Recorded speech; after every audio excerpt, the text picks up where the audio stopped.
What's up, everybody? My name is Billy Kyle. I'm going to do an astrology report for the upcoming week. I'm going to see if I can do this a little bit shorter one. I don't know if the lighting is good for this video or if you can really even see me, but the backdrop's great, and seeing me is really not the important part.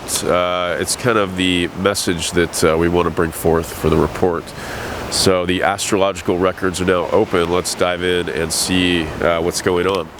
So some themes with this report, quick synopsis, is themes of law, themes of order, creating order, the Scepter of authority, the Mayan 13-day period of read, some themes of Libra, Capricorn, Scorpio, and the water signs.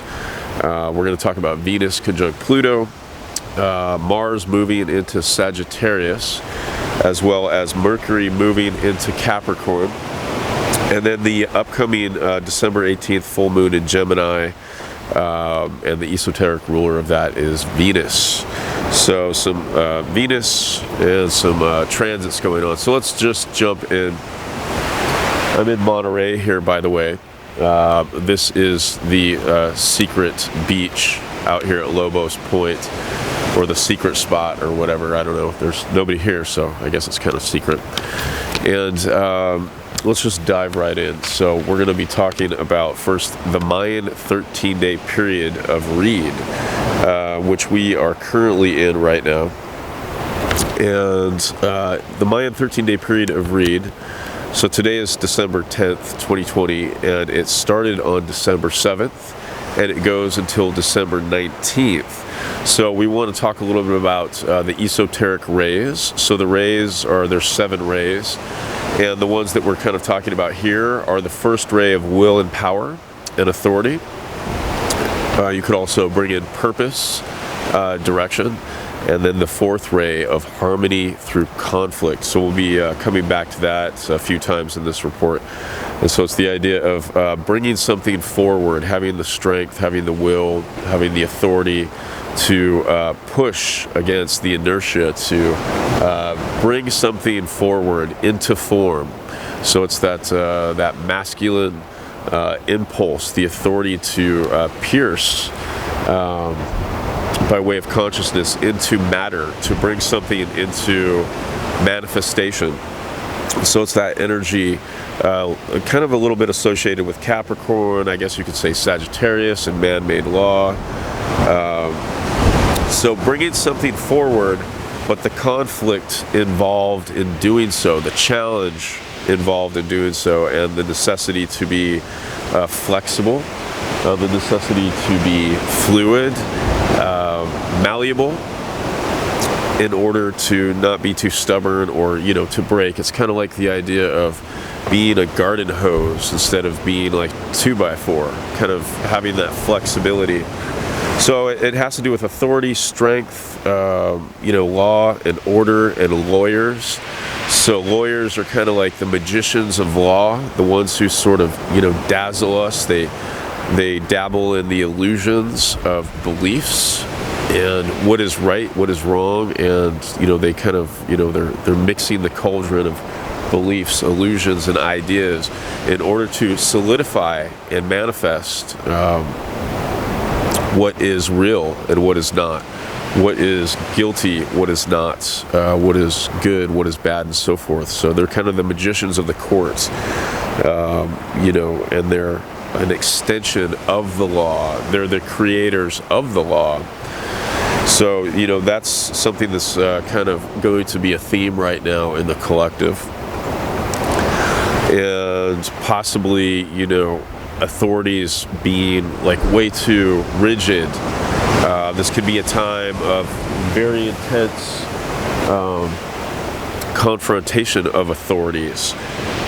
One authority's view versus another authority's view, and how to proceed. So it can be kind of a dangerous time, yet it can be a very powerful time if it can be traversed, if that battlefield can be walked through in a particular way with a particular skill. So we'll kind of see how that plays out in the collective. But moving through the conflict and doing so it has to do with You know, I think of Libra, I think of Capricorn, I think of Scorpio, I think of Cancer, and especially the water signs, because if we think of the reed, you know, is usually along, you know, horizontal waters. And it springs up, it's a tall grass, and it's very flexible. And so we want to think of the water signs, which, you know, bring to mind very nurturing kind of energy. A nurturing energy in a kind of way, like its polar opposite sign is House, which can have to do with dreams and visions. So it's this is a time to be nurturing of the future. And I'm going to bring an aspect later in this report to sort of expand on that idea, but it's a nurturing time of the future. So it's kind of like how you align with your own authority right now and take your steps carefully forwards. That Capricorn energy will sort of help determine how things play out a couple months from now, but more on that in a second. So this energy has to do with growth. This energy has to do with development. This energy very powerfully has to do with integrity. You know, when you are in your own authority, how do you bring your own authority out to the world? Oh, some beautiful birds up here. How do you be in integrity and bring that integrity out into the world? A lot of times, you know, we, especially in right now, what's going on, and for the last couple hundred years, last couple thousand years, you know, we're seeing a lot of that authority figures, the patriarchal kind of masculine authority figures, being abused. It's the abuse of that integrity, the abuse of authority, or it's the lack of integrity within that. And so it's, you know, how do you come into that authority as yourself and take up responsibility? Because a lot of this has to do with, well, I'll get to it in a second, but a lot of this has to do with growth, development, and integrity, and it's a time of justice and the labor of bringing order and balance into what would be a time of chaos. So bringing either a simplistic order and chaos, whether you're just cleaning up your room, cleaning out your closet, you know, taking a walk down your street and picking up the trash, or if we're talking about divine order, divine integrity, divine organization, which is all held together, you know, it's all held together and formed by love, the magnetism of love. But, you know, it's bringing that order and balance, and it's a time to hold intention for the equality and welfare of all peoples, not just a particular peoples, not just, you know, these people or these people or these people, and how they think or how they believe, but, you know, for the welfare of all people and all beliefs. So it's having that, it's not giving up your belief or your authority in that sense, but it's holding on to it, but also making room to accept, acknowledge, and have compassion for other cultures, other beliefs, other ways of feeling, other ways of approaching ideas, and other ways of approaching solutions. So it's when you get too rigid, too inflexible, that's when you become the tyrant. You know, I've seen way too many people over the last couple of years shouting from their rooftops, so to say, and doing it in a way as if they were an authority on the subjects at hand, and as if their way was the only way. You know, and then they're shouting, you know, so blatantly out there, and a lot of times it's against authorities or other authorities. Now, don't get me wrong, don't confuse what I'm saying here. I am not advocating for any particular authorities in general. I'm saying that in people's pursuit of accusing authorities, they sort of become the authority.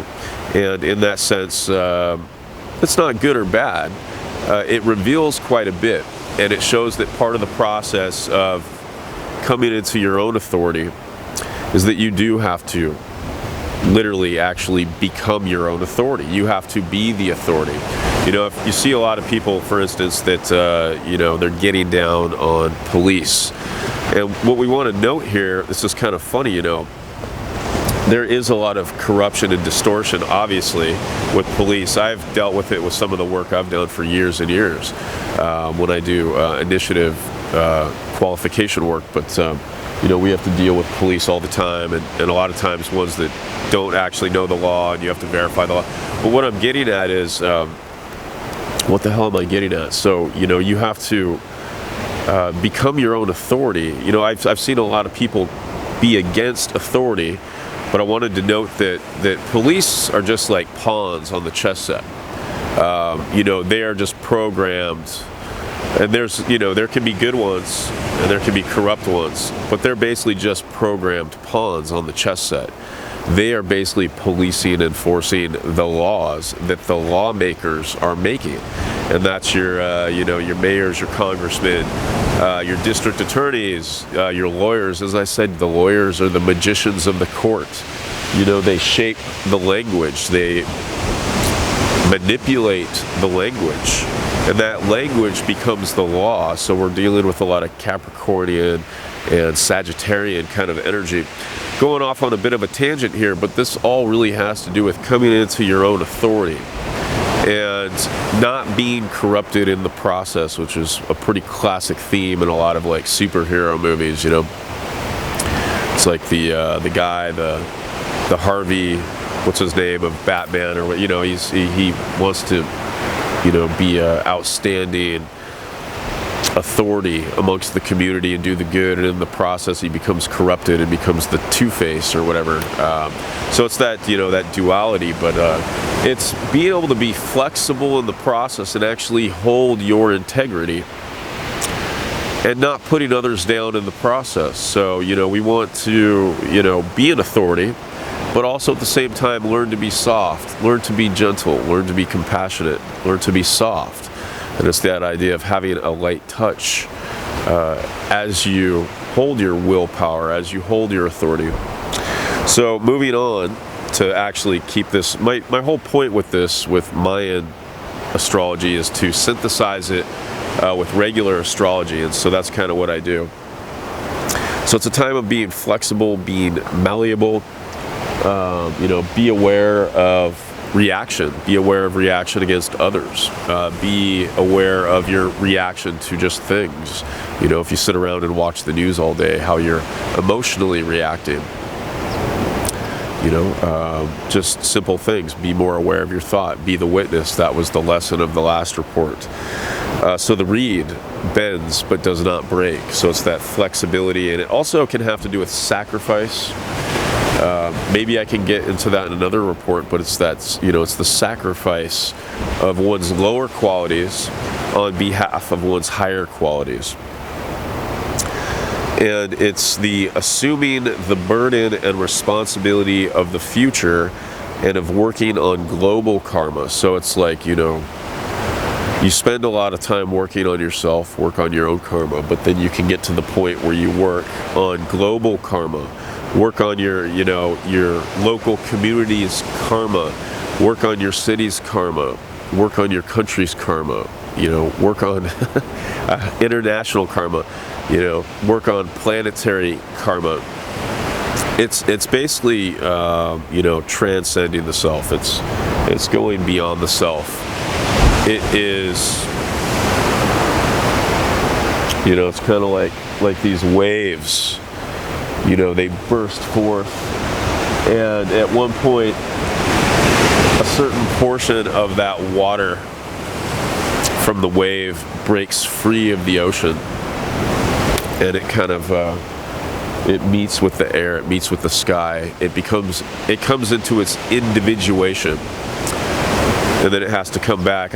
I'm not sure how I'm joining this this analogy here, but it's a whole process. You know, we go into individuation, and sometimes we get stuck just in individuation, but we have to go beyond that and work on global things, kind of like I'm talking about, assuming the burden and responsibility of the future. You know, doing things that aren't just serving ourselves, you know, serving I, me, and mine. So it's dedicating that it's kind of like a warrior-like energy to these selfless things, or things that transcend ourself. So the energy of reed can have to do with, it's flexibility. It has to do with being able to move with the ups and downs of life, the success and the failures of life, and how you respond to them, not react, but respond to them. And it's that transcending the personal to the impersonal, transcending the personal will, the individual will, to the higher will, or transcending the astral feeling body to the higher intuitive body, and bringing forth what must be brought forth in order to help humanity. This Mayan 13-day period is governed by Huitzilopochtli, the goddess of all horizontal waters, agriculture, and childbirth. So once again, it's that nurturing sustenance kind of energy, all horizontal waters and movement.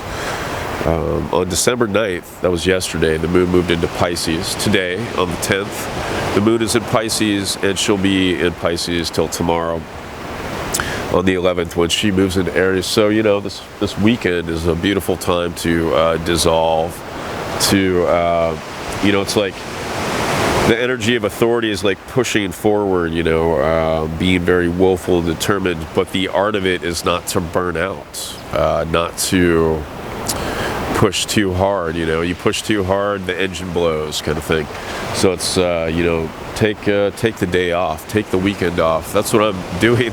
I've been working pretty hard this whole last week, and today was like, I've got to take a day off and just enjoy this one beautiful day of sunshine, and go check out the ocean and do an astrology report, and just completely sort of switch gears, kind of change gears, and just relax into it, and just allow that to be, because rest is a very important process in holding the integrity of the system. So moving on December 11th, Venus is conjunct Pluto in Capricorn. She stations around that 24th, 25th, 26th degree until the end of the month. And this Venus conjunct Pluto, that's like some really heavy energy. She's getting ready to go retrograde on the 19th, I believe. And I'll talk more about that. We're going to have plenty of time to talk about the Venus retrograde. She's going to be in Capricorn, all the way until May. So it's this really intense energy of transforming, like fully, totally, death and transformation of our conditions, of our values, our integrity, how we deal with authority, and how we become the authority, our own authorities. And on that note, not superimposing or, redirecting or projecting authority onto outside authority figures or systems. We're seeing a lot of that in the world right now, where people are projecting their authority onto outside authorities or systems or governments, and letting them just kind of make these decisions, which in a lot of ways can be corrupted, as any organization or system can be corrupted, or has the potential to be corrupted. And these can come off as very draconian. And we can see a lot of this, like I said in the beginning of this report, a lot of this clashing authoritative energy right now. But what it really has to do with is coming into your own authority. So this Venus conjunct Pluto is going to be really, she wants to redefine and review what it is to be in one's authority in the sign of Capricorn. So look in your chart, and what house is this occurring for you, this Venus-Pluto conjunction? And it's going to be the same house, pretty much, Capricorn, where the retrograde of Venus is going to occur. And, look at that and see, where am I going to be, transforming? Where am I going to be coming into my own authority? Where am I going to have a death and rebirth of values and points of view on how I stand up for myself, on how I take a stand, how I anchor into my own confidence, and move forward. Very important. So she'll be at this 24, 25, 26 degree until the end of the month, end of December. And Venus and Pluto are both sextile to Mars in Scorpio. Mars is at 29 degrees Scorpio. So there's a really strong energy right now to actually like take action and make this happen, to do it. Very powerful energy. If there's something that you really want to get in alignment with and bring forward right now, this energy is very supportive of that. They're both square to Hygeia at 25 degrees of Libra. She, Hygeia and Libra, helping us come into more of our authority on our bodies.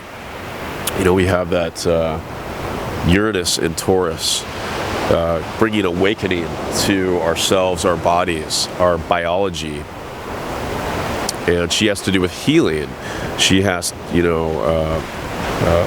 do with health, healing, the whole health sector, the whole health and wellness sector, power plants, plants that heal, remedies, concoctions, potions, anything that brings healing and knowledge therein. So we're going through that process right now with this Venus conjunct Pluto square to Hygeia. Is like, as we come into our own authority, how do we really lock that in creatively? How do we be the director of our own health? How do we be the authority of our own health, our own well-being? And I'm not just I'm talking a lot about physical well-being, but physical well-being is, it's an extension. Well, maybe you don't know. That's why I say that. Maybe some of you do know this, but the physical well-being is rooted into our emotional well-being. Our emotional well-being is reliant upon the higher level of the mind and how we deal with things in our mind, our thoughts, how we put ideas together, how we approach things. So we always want to look to the higher level to find solution. Einstein kind of pointed that out. And a lot of this right now is going to push us to go to that higher level to find solution in connection to health. So Venus and Pluto also make a trine to the North Node and Black Moon Lilith in Gemini. It's that North Node, which is the path that we've traveled the least. It's brand new. And so in Gemini, this is all brand new information coming in. How do you deal with that information? How do you keep it balanced? How do you separate particular information from disinformation? So that's going to be pushing that agenda, and it's conjunct Black Moon Lilith. That's kind of the energy that allows people to separate other people from themselves, to isolate other people from themselves. It's that energy that says, these people are no good, let's get rid of them, or let's put them on an island, or it's the the really messed up like racism that we've seen in the past, making somebody go to the back of the bus. That doesn't, it's just these are old. We can be dealing with old ideas of separation that have outgrown their usefulness, and we all know this on some level. Most people know it on sort of a subconscious or unconscious level. I'm looking at the ocean here, right? That horizon is kind of the subconscious point. Everything below it, the depths, Pluto, the unconscious. And it's, bringing it open into the air. It's kind of like that wave cresting, like I talked about earlier. And, it's looking at how these old ideas that are lacking integrity, that are corrupted, whether it's involved with authorities, whether it's involved with health, whether it's involved with how you perceive other people, they're very subtle, they're very sneaky, they can take new forms, they can shapeshift into new arenas of perception and ideation. And a lot of people can tend not to see that. So where are these old thought forms that we know are corrupt finding their ways in to new scenarios in our daily world? And how can we recognize that? And how can we purify it and dissolve it? That's kind of the idea with that. So, you know, Black Moon Lilith is that very powerful energy where we have to learn to recognize that in ourselves. On December 13th, well, we have that. We also, on December 11th, that's tomorrow, we have the Sun square Neptune. So with all of this that we're moving through, there can be an element of confusion. You know, our living energy wants everything to be kind of like perfect and controlled and beautiful, but we, you know, sometimes we have to deal with the confusion, the square, the cross of like other influences or forces that may obscure truth or vision or, you know, the next step forward. So it's you know, the Sun square Neptune, that's going to be a very short aspect. So, you know, you may be dealing with something like that within a, you know, 2 or 3 day range of that. So on December 13th, the Mayan day 7 reign, and that's when Mars goes into Sagittarius and Mercury goes into Capricorn. So let's highlight the Mayan day 7 reign. So that has to deal with 7 is the midway point, it's the fulcrum point, and it has to do with reflection. And reign is can be a very creative, very dynamic energy. It can have to do with communication, and it can also have to do with glitches in communication. It can also have to do with excess, like as in feast or famine. So way too much of something or way too little of something. And so we'll kind of see how that plays out in the world or in your individual life. You know, what is there too much of? What is there excessively a lack of? And how do you respond to it? And this kind of denotes that because Mars goes into Sagittarius and Mercury goes into Capricorn on the day 7 reign, it can, if we apply that, let's say to Mars and Sagittarius, it can be like very expansive belief systems or the promotion of ideas on a really massive level. But the problem, you know, we've seen in history that the promotion of ideas and belief systems can actually turn bloody. It can turn ugly. So that's what I'm talking about when ideas kind of sneak into new forms. They can become corrupted. They're files that have become corrupted. They're systems that have become corrupted. So we kind of have to look out for that. On the positive side, it can be you know, a very inspiring time, a very visionary time to, you know, kind of go for it in a way. It's a very uplifting time to have a vision of what you want within the next 6 months. We're still kind of in the beginning of that eclipse season. So the esoteric ruler of Sagittarius is Earth. So this Mars really wants to ground ideas. If you have ideas that you're working, if you're like starting a new business, if you are creating a new piece of art, if you are the lawyer trying to bring a new piece of legislation forward, you know, right now is a great time to ground these ideas while Mars is in Sagittarius. Mercury in Capricorn, and connecting that with the Mayan day 7 reign. So Mercury in Capricorn, this is, you know, once again, that's another Earth sign. The personality ruler is Saturn, but the esoteric ruler is also Saturn. It's kind of a double. So it's a very it's a time to ground ideas. I'm just going to kind of go with that. On December 15th, on the Mayan day 9 alligator, Mars it makes a conjunction to the South Node in Sagittarius. So once again, this has to do with grounding ideas, but it can also have to do with cutting away the past, letting go, you know, dissolving the past. It can also have to do with intense territorial assertions. I kind of mentioned that earlier in this report. So we'll see what happens politically with political figures and kind of how they take a stance towards one another, or how they have opinionated stance towards one another. So, you know, with this Venusian energy and Venus going retrograde, this is the energy of love and war. I kind of mentioned it a little bit in the previous one, but you know, let's move forward to elaborate on that. On December 18th, on the Mayan day 12 lizard, the full moon, we have the full moon in Gemini. And the esoteric ruler of Gemini is Venus. And Venus on the personality level can have to do with polarities, opposites. You know, it's that Virgo, it's that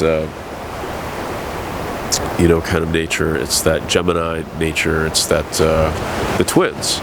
So it can have to do with duality on a higher level.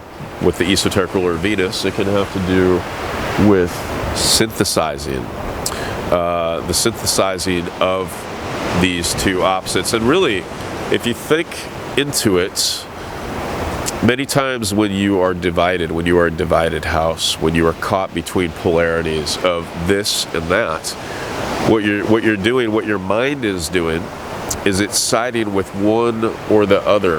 And so what you want to do is allow both to come up in your minds. I wrote down, it's look for the warrior and let him battle within.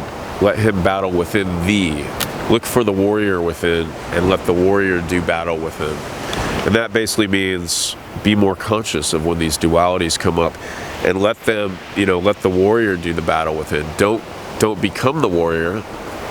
Let the warrior within be the warrior and do that work for you. Meaning, as you become conscious, you allow the dualities to actually just interact, entangle, wrestle, do battle. Don't side with one or the other. You know, be that witness like we talked about in the last report. And when you can do that, you allow both to exist in their own totality, in their own fullness. And when you can allow them to exist, instead of separating them and rejecting them and isolating them and segregating them and discriminating against one or the other because you're choosing sides, then you can allow them to do what they do, and they will dissipate naturally, organically. And that's kind of the idea, you know, approach your challenges. It's that fourth ray, you know, harmony through conflict. Allow the conflict to happen within you. Don't separate, don't deny either of the dualities, and you will gain a harmony and a higher perspective. So with this full moon in Gemini at 27 degrees 29 minutes, the full moon, we'll think about it as the full moon of Sagittarius, because the sun is in Sagittarius and it started with a new moon in Sagittarius. It's going to be conjunct the fixed star WAZN, which is the dove or the bird of Ishtar and Venus. So a lot of Venus energy kind of like happening. And it's the deliverance of good news or good information. And so we'll kind of see how that kind of plays out. It can be a connection to Aphrodisia, that was a festival connected to Venus, can be connected to Dionysus, can be connected to fertility.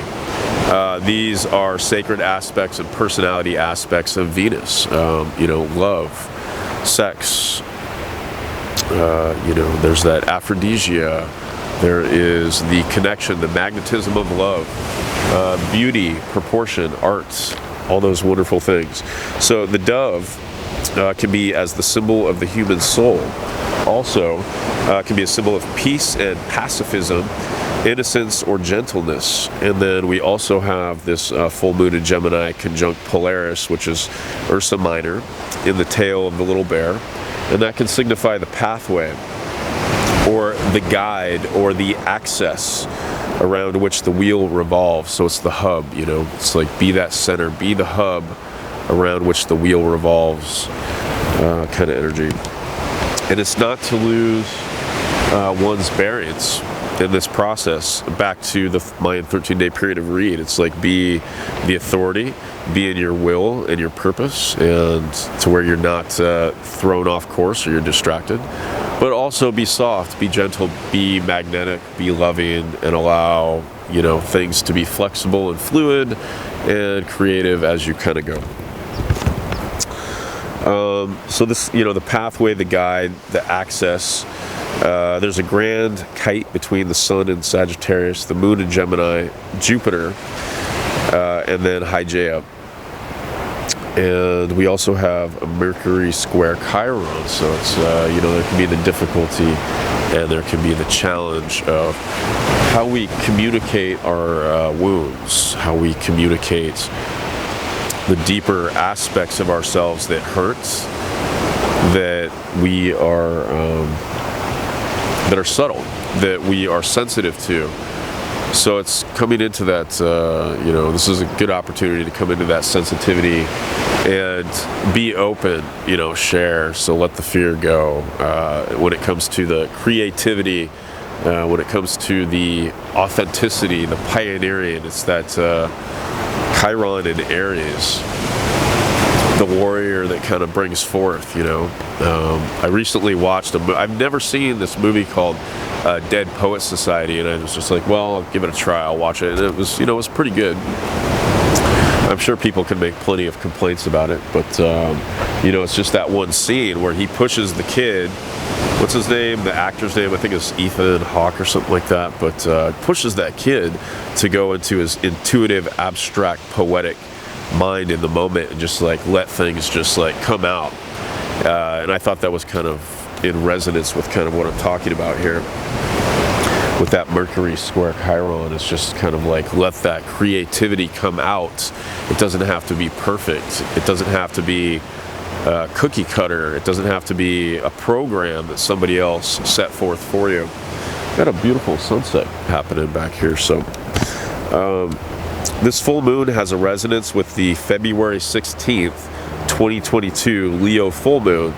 So this particular full moon in Gemini happens on the Mayan day 12 Lizard, and this Leo full moon that I'm talking about is going to happen on the Mayan day 7 Lizard. So it can have to do with kind of being out there, kind of being in the spotlight, but it also going to have to do with well, it's a little bit of a mix because it can also have to do with being very inward and not in the spotlight. It can be very magnetic kind of energy. And that on February 16th, 2022, the sun and the full moon will be square to the nodes.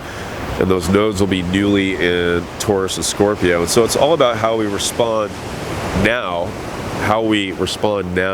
and make our decisions now and be in our authority now will completely shape what we have to work with later during the February 16th Leo full moon, which will be basically bring creative challenge to our authentic individuation.